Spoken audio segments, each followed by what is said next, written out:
야곱이 노하여 라반을 책망할세. 야곱이 라반에게 대답하여 이르되 내 허물이 무엇이니까? 무슨 죄가 있기에 외삼촌께서 내 뒤를 급히 추격하나이까? 외삼촌께서 내 물건을 다 뒤져보셨으니 외삼촌의 집안 물건 중에서 무엇을 찾아내었나이까? 여기 내 형제와 외삼촌의 형제 앞에 그것을 두고 우리 둘 사이에 판단하게 하소서. 내가 이 20년을 외삼촌과 함께 하였거니와 외삼촌의 암양들이나 암염소들이 낙태하지 아니하였고 또 외삼촌의 양떼의 순양을 내가 먹지 아니하였으며 물려 찢긴 것은 내가 외삼촌에게로 가져가지 아니하고 낮에 도둑을 맞았든지 밤에 도둑을 맞았든지 외삼촌이 그것을 내 손에서 찾았으므로 내가 스스로 그것을 보충하였으며 내가 이와 같이 낮에는 더위와 밤에는 추위를 무릅쓰고 눈붙일 겨를도 없이 지낸나이다.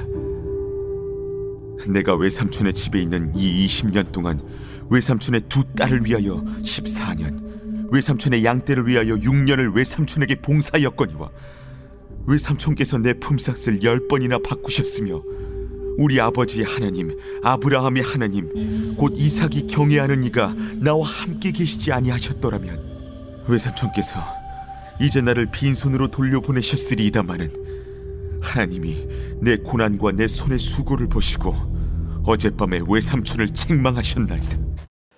할렐루야. 오늘도 하나님 말씀과 함께 동행하고 승리하는 복된 하루 되시길 바랍니다. 본문은 앞에 있는 내용, 외삼촌 라반이 야곱 일가를 추격해 왔던 때 야곱이 항변하는 내용입니다.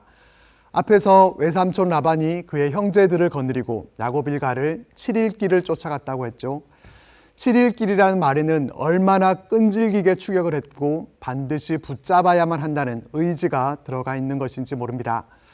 그렇게 쫓아가서 어찌 내 신 드라빔을 훔쳐갔냐고 하면서 찾기를 원했지만 찾지 못한 데까지 살펴봤습니다.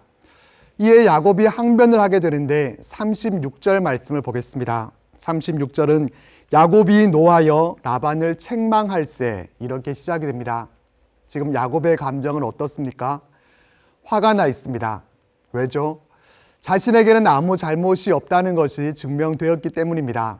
아무 잘못도 없는 자신을 마치 죄인을 추격하는 것처럼 쫓아와서 검색까지 당한 것에 대해서 화가 난 것입니다. 사실 라헬이 드라빔을 갖고 간 것이 맞지만은 야곱은 그 사실을 몰랐기 때문에 라반 앞에서 당당할 수 있었습니다. 여기에서 생각해 보게 되는 것은 떳떳하면 큰 소리 칠 수 있다는 것입니다. 잘못한 것이 있는 사람은 큰 소리 칠 수 없습니다. 잘못한 것이 있으면서 큰 소리 치는 것은 뻔뻔한 것입니다. 잘못한 것 없이 정직하게 살아온 사람은 누구 앞에서도 주눅들지 않고 당당하게 맞설 수 있습니다. 우리의 인생도 정직함으로 누구 앞에서도 당당할 수 있기를 바랍니다. 그리고 여기에서 우리가 만나게 되는 하나님은 상황을 역전시켜 주시는 하나님이십니다. 원래의 상황은 누가 누구에게 분노하고 있었습니까? 라반입니다. 라반이 그의 형제들을 거느리고 그렇게 먼 길을 추격해 가면서 얼마나 골이 나 있었겠습니까? 잡히면은 가만 안 두겠다고 생각했을 것입니다. 그런데 지금의 상황은 역전이 됐습니다. 오히려 야곱이 노하면서 라반을 책망합니다. 하나님께서 야곱의 상황을 이렇게 역전시켜 주셨는데 그 이유는 무엇일까요? 야곱이 어떠한 삶을 살았습니까? 38절 말씀을 보겠습니다. 내가 이 20년을 외삼촌과 함께 하였거니와 외삼촌의 암양들이나 암염소들이 낙태하지 아니하였고 또 외삼촌의 양떼 순양을 내가 먹지 아니하였으며 이렇게 말씀합니다. 야곱은 20년을 외삼촌의 집에서 일하면서 암양들, 암염소들이 낙태하지 않았다라고 말합니다. 순양을 잡아먹지 않았다고 또한 말합니다. 가축들이 건강하도록 최선을 다해서 돌봤다는 것이고 또 순양은 암양에 비해서 경제적인 가치가 적었기 때문에 때로 잡아먹을 수 있는 것이 관례였다고 합니다. 그럼에도 불구하고 외삼촌의 재산에 전혀 손대지 않았다는 점을 강조합니다.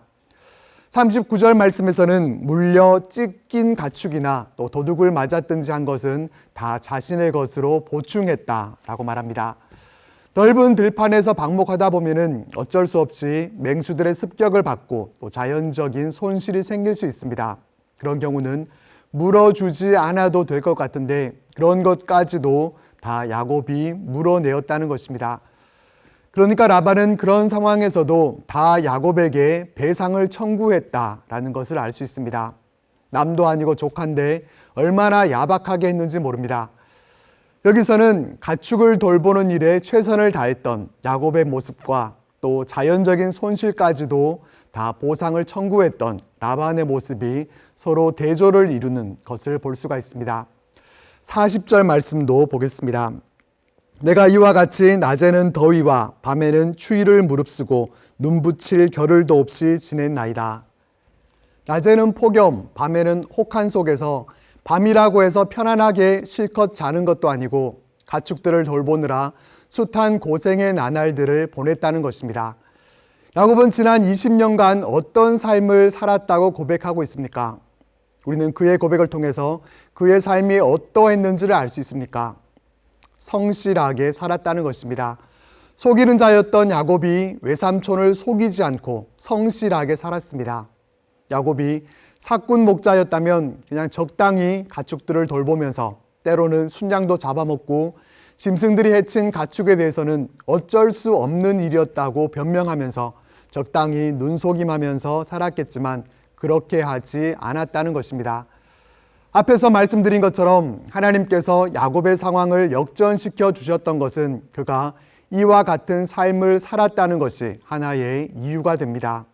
하나님께서 불성실하게 눈속임이라 하는 자의 상황을 역전시켜 주시겠습니까? 의로우신 하나님께서 불성실한 자의 손을 들어주시겠습니까? 야곱의 성실한 그 삶, 하나님이 알아주시고 보상해 주시지 않으시면은 억울할 수밖에 없는 그 삶을 하나님은 보셨고 그 성실함을 하나님께서도 성실하게 보상해 주셨던 것을 보게 됩니다. 여기서 만나게 되는 우리 하나님은 성실한 자의 삶을 복되게 해 주시는 하나님이십니다. 우리는 어떻습니까? 우리도 야곱과 같이 늘 하나님 앞에서 성실하게 살아갈 수 있기를 바랍니다. 20년 동안 야곱이 성실하게 일했을 때 외삼촌은 어떻게 했습니까? 41절 말씀을 보면은 야곱의 품삯을 10번이나 바꿨다고 말합니다. 라반이 어떻게 품삯을 바꿨는지 성경에 일일이 다 알려주고 있지 않아서 다 알지는 못하지만은 야곱이 라헬과 혼인하려고 했을 때 속였던 그 한 면만 봐도 이런 식으로 했겠구나 대략 우리가 상상해 볼 수 있습니다. 한두 번만 속아도 얼마나 화가 나겠습니까? 품삯을 7번 정도만 바꿔도 성질이 나서 못 견딜 것입니다. 야곱은 그래도 10번이나 참고 견뎠습니다. 그렇게 견딜 수 있었던 이유는 42절에서 언급하고 있는 것처럼 할아버지 아브라함, 아버지 이삭과 약속하신 하나님께서 자신과 함께 하셔서 빈손으로 돌려보내지 않으실 것을 믿는 믿음이 그에게 있었기 때문이었습니다. 약속의 말씀을 신뢰하는 자는 인내하면서 기다릴 수 있습니다. 이렇게 우리는 본문을 통해서 야곱의 변화된 모습을 볼 수 있습니다. 그는 속이는 자에서 성실한 사람으로 변모했습니다. 고난당한 것이 내게 유익이라 이로 말미암아 내가 주의 율례들을 배우게 되었나이다. 이렇게 고백했던 시편 기자의 고백과 같이 야곱이 20년간 겪었던 그 고난의 시간들은 헛되지 않고 그의 삶에 유익했던 것을 보게 됩니다. 이처럼 우리가 믿고 있는 하나님은 고난 가운데서도 약속의 말씀을 신뢰하면서 성실하게 살아가는 사람에게는 고난에서 축복으로 그 상황을 역전시켜 주시는 하나님이심을 말씀을 통해서 만나게 됩니다. 이 하나님을 다시 한번 신뢰하면서 오늘도 하나님 안에서 승리하는 복된 하루 되시기를 바랍니다. 기도드리겠습니다. 하나님, 늘 하나님 앞에서 우리가 정직하게 살아갈 수 있도록 도와주시고 그때 역전시켜 주시는 하나님의 놀라우신 은혜를 경험하며 살아갈 수 있도록 하나님 함께하여 주옵소서. 성실한 자를 기뻐하시고 그 삶을 복되게 해주시는 하나님 앞에서 오늘 하루도 성실한 모습으로 살아가게 하시고 고난 당하는 것이 애매히 고난 받는 것이 아니라 그 고난의 유익함이 또한 우리 삶 가운데 있어져서 더욱 귀한 모습으로 변모되어져서 하나님께만 영광 올려드리는 복된 오늘 하루의 삶이 될 수 있도록 하나님 함께하여 주옵소서. 예수님 이름으로 기도드립니다. 아멘.